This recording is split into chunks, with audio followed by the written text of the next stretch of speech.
Hello বন্ধুরা, আমি সমাপ্তি। আমার একটা নতুন মিনি ব্লগে তোমাদেরকে অনেক অনেক স্বাগত। তো আমি আচার তৈরি করব আমের। তো এটা সম্পূর্ণ আমার ইউটিউব দেখে, আমি কোনো এগুলো বানাইনি। তার জন্য আমি এখন তৈরি করে নিয়েছি মশলার মধ্যে শুকনো লঙ্কা, জিরে আর পাঁচফোড়ন, মৌরি, এই কটা নিয়েছি। ধনেটা গোটা ছিল না, গুঁড়ো ছিল আমার কাছে, তো গুঁড়োটা আমি পরে ভেজে নিয়ে আবার অ্যাড করে দেবো এর মধ্যে। তারপরে এই যে কড়াই মশলাটা গুছিয়ে নিয়েছি বেজে, এর মধ্যে দিয়ে দেবো শুকনো লঙ্কা, পাঁচফোড়ন, একটু বেশি করেই পাঁচফোড়ন দেবো। তো তারপর ফোড়ন দিয়ে নিলাম, বেশ তেলটা গরম হয়ে গেছে, ফোড়ন দেওয়া কমপ্লিট। এবারে আম দেবো। আমগুলো আগে থেকে ধুয়ে ঝুড়িতে রেখে দিয়েছি, ঝুড়িতে যাতে জলটা ঝরে যায়, একটু জল না থাকে।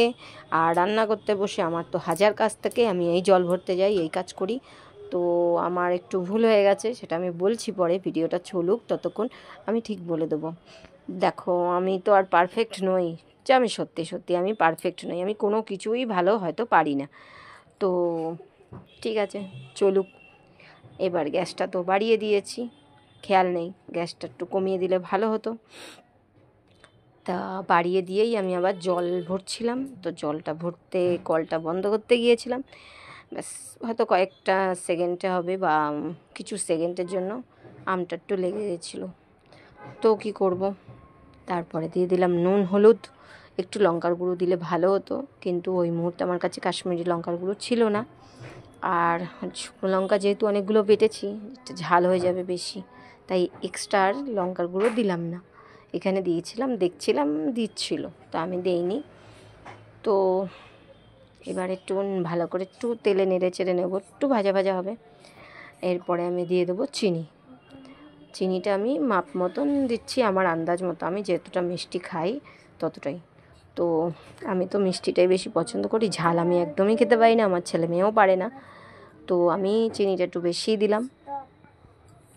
আর পরে একটু গুড় এর মধ্যে অ্যাড করব, সেটা আমি দেখাতে পারিনি, ভিডিওতে স্কিপ করে গেছিলাম। আবার একটা পড়ে গেল, ওটাকে তুলছি, প্রচণ্ড গরম, তার মধ্যে চিনি একদম। তো চিনি দেওয়ার পরে অনেকটা জল বেরিয়ে গেল, চিনির জলটা।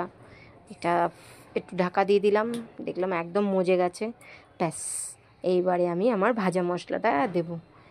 ধনে গুঁড়োটা বলেছিলাম আমার গুঁড়ো ছিল, গোটা ছিল না, তাই একটু কড়াইতে টেলে নিলাম, নিয়ে এই মশলাটা দিলাম। অনেকটা মশলা হয়েছে, তাই সবটা দিলাম না,